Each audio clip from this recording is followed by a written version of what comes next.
Mesdames, Messieurs les membres du conseil municipal, Mesdames, Messieurs, Madame le maire, je constate que vous avez réussi à obtenir une participation de qualité pour cette inauguration. Le député, le vice-président du conseil général, un certain nombre de vos collègues maires.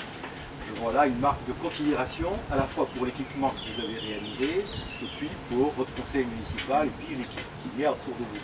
Alors, quelques mots pour féliciter aussi le concepteur et le maître d'œuvre.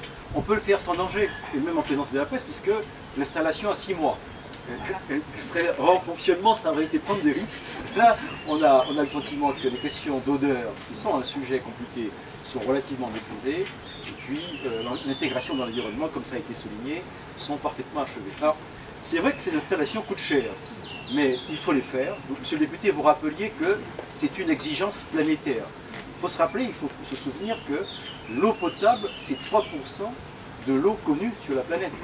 C'est aussi un engagement que nous avons pris à l'échelle communautaire et qui découle d'une directive, la directive eau résiduaire urbaine de mai 1991, et que nous avons envisagé, nous, de mettre en œuvre par étapes. La première étape a consisté à mettre aux normes toutes les installations qui concernaient des regroupements, des équivalents habitants de plus de 10 000 dans les zones sensibles, c'est-à-dire les zones où il y avait des taux de nitrate dans les eaux extrêmement importants. Nous l'avons en Maine-et-Loire achevé.